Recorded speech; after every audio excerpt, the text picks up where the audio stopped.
Magandang araw po mga boss, at welcome back po dito sa ating channel. Sa video ito ay meron po tayong i-review muna kasi meron tayong tanggap na maliit na amplifier. Itong concert na KCS 21. Ito po siya mga boss. Meron po siyang digital na display dito sa harap.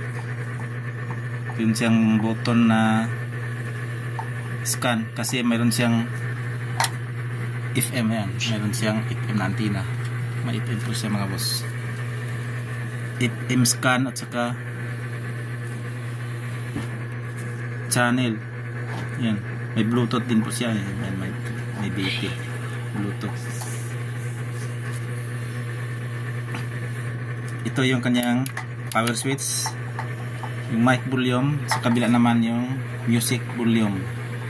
Tapos meron sa ditong echo, treble, bass, and balance. Saka meron siyang saksakan ng USB na plus drive, saka yung card.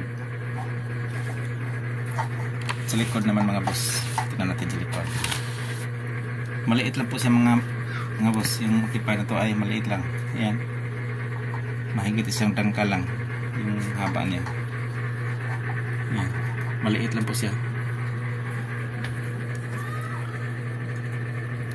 Concert audio video technology, Samony Ventures Corporation, KCS 212. Ito yung kanyang easy cord na may sugat na sa daga. Ayan. Ito yung kanyang antenna ng FM, tsaka yung lagayan ng speaker, yung right sa left. Ito yung input, isa lang yung input niya. Input voltage AC 220 to 40 volts, 50 to 60 Hz. Ayan. Mga boss, tingnan natin sa loob kung anong laman nito. Anong laman, kasi maliit lang po siya mga boss. Compare natin sa isang standard na amplifier ay maliit lang po siya. Ito mga boss, compare natin sa amplifier na Sakura na 5 auto. Yan po siya mga boss. Yan, hanggang dyan lang siya. At saka manipis din kasi maliit lang po talaga itong amplifier na to. Ngayon, tingnan natin yung laman sa loob. Buksan muna natin mga boss. Tingnan natin itong anong laman.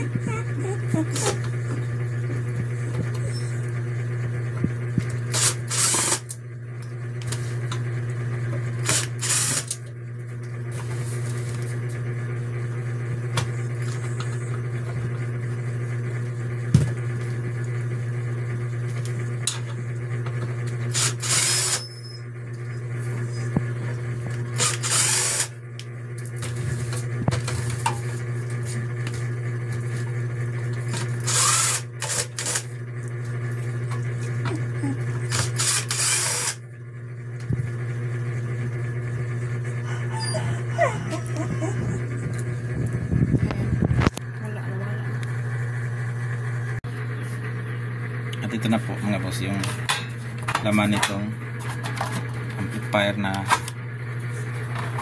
Concert KCS 212.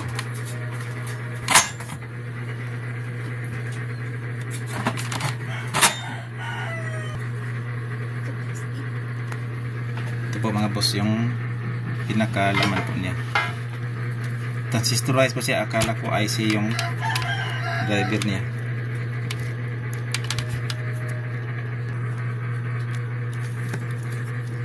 Yung transistor po niya mga boss ay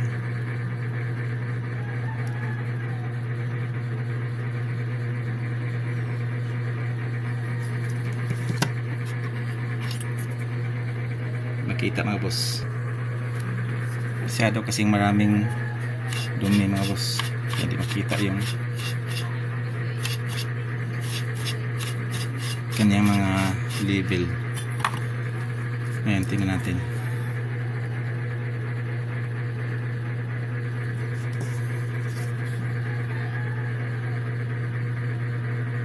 IRF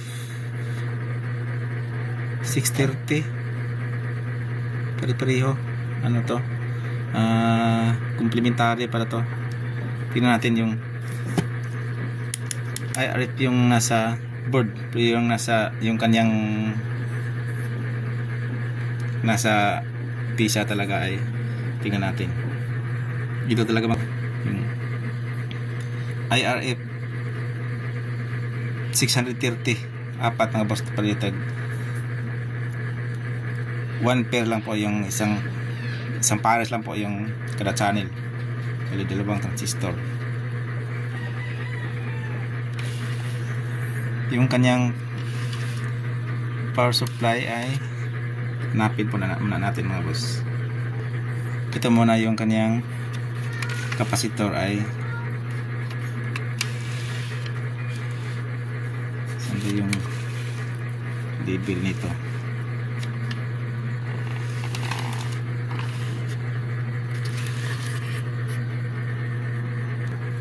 Ito pala siya mga boss. Yan. 3,300 microfarad, 35 volts, dalawa.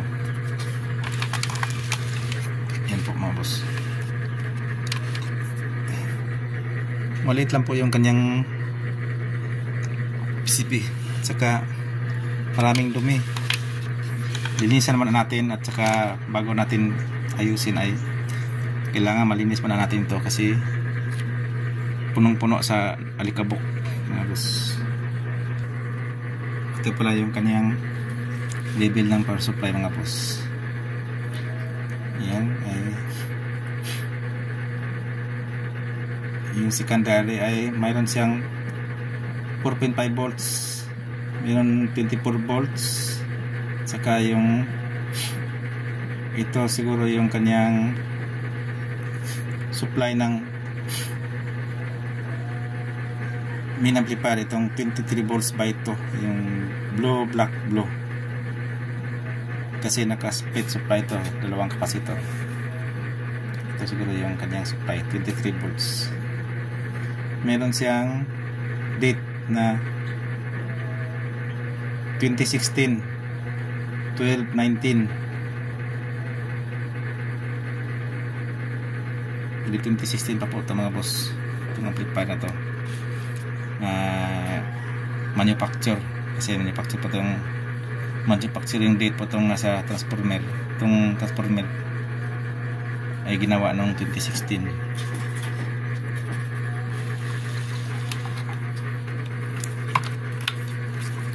Ang issue po naman ito mga boss, sabi ng may-ari ay distorted daw yung isang channel, pero tumutunog naman daw. Tingnan natin kung anong problema nito mga boss. I-upload ko na lang dito yung kanyang itong repair nito. Upload ko dito sa YouTube. Takang dito na lang po yung review natin. Thank you very much and God bless po sa ating lahat.